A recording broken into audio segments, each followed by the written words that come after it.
April 28th, 2025. The sky is clear above Madrid's skyline, the city humming with its usual energy. Barcelona basks under sunlight filtering through the Sagrada Familia's spires. Lisbon's trams rattle along the Tagus. From factories in Seville to beachside cafes in Porto, it's a Monday like any other, until it isn't. At precisely 12:33 p.m., the very backbone of the Iberian Peninsula fractures. In 5 seconds, 15 gigawatts vanish from Spain's grid, as if a great invisible switch had been thrown. 60 million lives are upended in an instant. Trains screech to a halt. Traffic lights blink out. Supermarkets grow dim as tills and freezers whir down in silence. In Pamplona, a hospital's lights flicker, then fade. At the Madrid Open, a serve freezes mid-air, the stadium shrouded in a stunned hush. In that moment, the modern world ceases to function.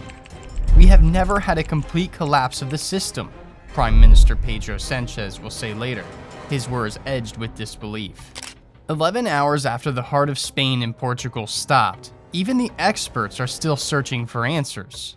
Somewhere in the silence, a family in Galicia turns on a generator to power an oxygen machine. In the center of Barcelona, a cafe owner lights a candle, praying it will last through the night. And across the peninsula, tens of millions are asking the same question. How could this possibly happen?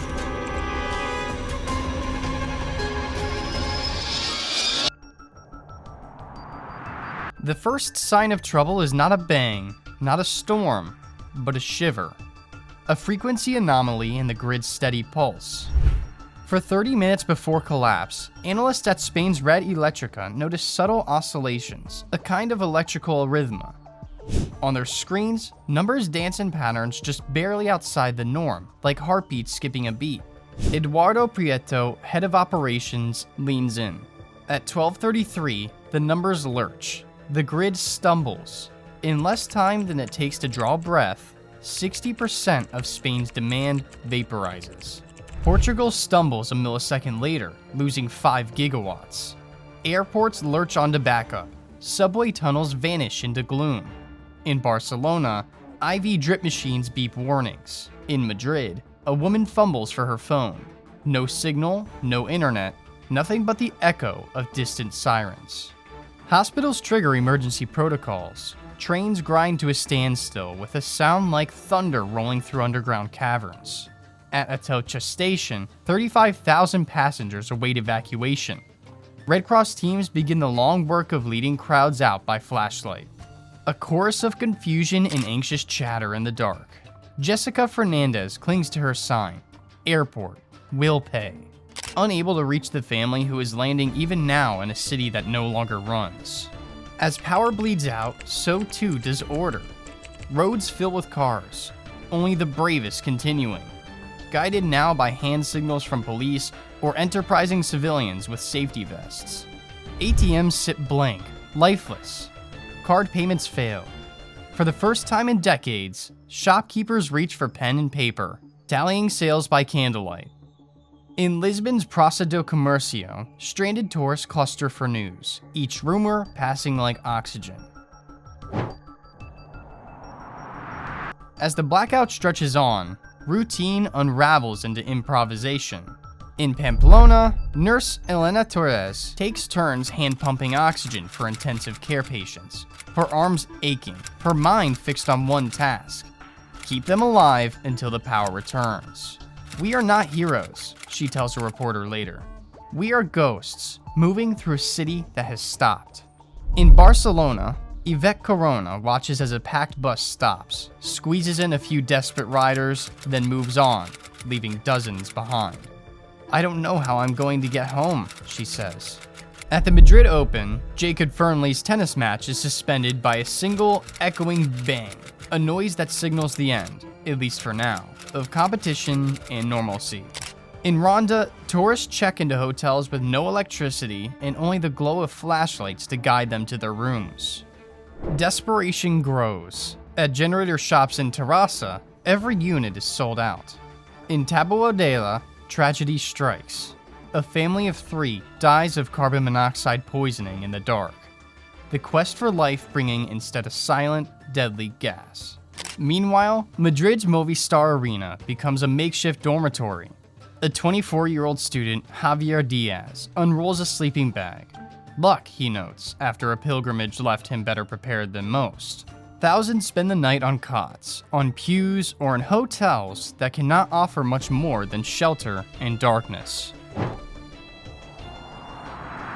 By late afternoon, the pressure on leaders is overwhelming. Across emergency meetings in Madrid and Lisbon, government officials demand answers. The Portuguese cabinet convenes in haste. Spain declares a state of emergency, deploying 30,000 police and military. Prime Minister Sanchez promises the full force of the Spanish state will be used to restore order and to uncover the cause. Red Electricidad publishes a preliminary timeline. At 12:33, a first sudden event akin to a massive loss of generation. The grid briefly stabilizes, but 1.5 seconds later, a second event hits. Then, just 3.5 seconds later after the first, the vital interconnection with France is lost. A massive loss of renewable power follows. Within seconds, the entire grid cascades into collapse. The dominoes had started to fall well before most even knew something was wrong. Cyberattack, sabotage, or accident? Theories multiply as the hours pass. News spreads of unusual activity in the UK grid coinciding with the Iberian collapse. Frequency shifts, outages, strange patterns in the early morning, and again at dusk. Spain's High Court opens an urgent probe. Is this, perhaps, the latest in a string of Russian plots to sow chaos in Europe? Yet, officials at Red Electricidad and the Portuguese National Cybersecurity Center insist there is no digital intrusion, no foreign malware. Even Teresa Ribera, Europe's energy transition chief, calls it one of the most serious episodes recorded in Europe in recent times, but not the result of a deliberate attack. Still, the investigation grinds on, uneasy with the lack of a single satisfying answer. With every news cycle, the debate ignites anew. The incident becomes a crucible for Spain's energy policies. The nation is a global leader in renewables, almost 2/3 of its power in that fateful hour coming from solar and wind. Critics now question whether the grid is too fragile, too decentralized, too dependent on sunlight that cannot store its strength past dusk. Energy experts appear on broadcasts, their voices measured but urgent. The lack of inertia is fatal, says Professor David Bashaw. With gas or nuclear, turbines keep spinning, buying the grid seconds to recover. With solar, power simply disappears. There is no cushion. Prime Minister Sanchez defends his government, insisting that renewable energy was not to blame, and points out that Spain's nuclear plants had not yet resumed operation even as the grid recovered. This was an exceptional event in normal, everyday circumstances, he insists. Yet the opposition, led by Alberto Núñez Feijóo, urges a pause in the nuclear shutdown, warning that overconfidence can be deadly. Meanwhile, ordinary lives remain in limbo. Maria Luisa Piñol, a cafe owner in Barcelona, surveys a day's worth of spoiled food. They said it was safe, she says. Now I am not so sure. Day turns to night, and the human cost becomes impossible to ignore. In total, at least 7 deaths are attributed to the blackout, some directly, others as a consequence of the chaos. More than 35,000 train passengers are rescued from stalled lines. Hundreds of people, lost in confusion and exhaustion, try to hitchhike to the airport, spelling out desperate pleas on cardboard. At the same time, the economic loss begins to take shape. Bars and restaurants empty their ruined fridges into dumpsters. Insurance claims mounting as uneaten food spoils and freezers thaw. CaixaBank pegs the cost at nearly 400 million euros.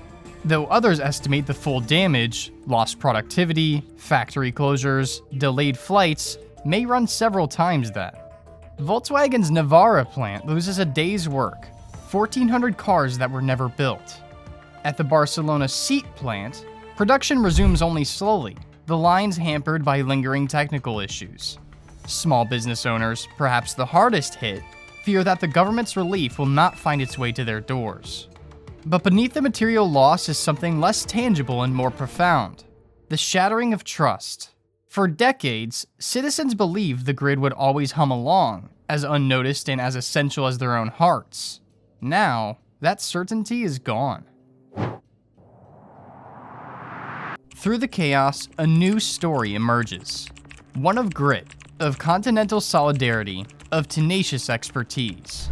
Morocco, burning coal and gas, sends up 38% of its national electricity supply across submarine cables to southern Spain. Its own citizens enduring brownouts so that hospitals in Malaga and Seville can glow again. France redirects 2 gigawatts to the north, Catalonia and the Basque Country lighting up the night. Restoration is methodical. By 10 p.m., nearly half of Spain's power needs are met. The next morning, more than 99% of electricity is back online. A triumph for engineers who have worked through the night with little more than adrenaline and a distant hope of sleep. In Portugal, a similar story unfolds. Hydropower and gas turbines fire, slowly piecing the country back together, neighborhood by neighborhood, city by city. In the aftermath, resilience becomes the byword. Montse Cortez in Barcelona lays out a makeshift dinner of bread and cold cuts. "We are lucky," she muses. "Tonight we talk." Amid the losses, new habits are born. Checking on neighbors, sharing news face to face, remembering that life existed before the glow of screens. Even as life returns to normal, the search for absolute truth continues. ENTSO-E, Europe's network of grid operators, convenes an expert panel.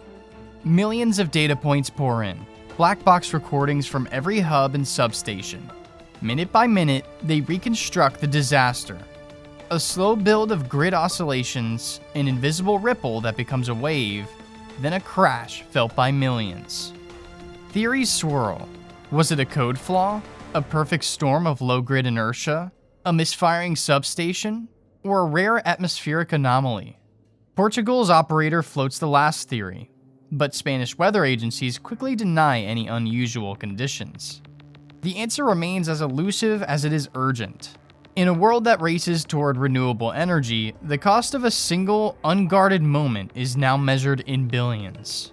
Spanish ministers pledge transparency and, if needed, accountability.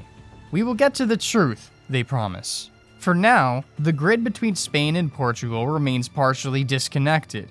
A living reminder that even in an age of interconnection, lines can be redrawn in fear as much as hope. As weeks pass, Spain and Portugal's blackout joins a growing list of global lessons. In 2015, Ukraine lost power to a targeted cyberattack. In 2021, Texas froze in the dark. Now, Iberia becomes a case study. The risks of complexity, the fragility of systems, the urgent need for vigilance. Experts now urge standards, real-time detection, better cyber hygiene, investments in synchronous condensers, and a rebalancing between innovation and resilience. The World Economic Forum's Global Cybersecurity Outlook 2025 warns that no one can go it alone. Grids are now as global as the weather. Their safety is bound to political will and technical savvy. The blackout exposed not only technical gaps, but a new vulnerability, the interconnectedness that is both a blessing and a burden. Spain's power is not Spain's alone. It depends on the sun, on gas, on neighbors who may one day need help returned. As the last investigation nears its end, the future remains uncertain. Spain and Portugal celebrate the return of light, but debate their next steps with renewed intensity. Should nuclear energy be revived, or is the risk simply the cost of a cleaner tomorrow?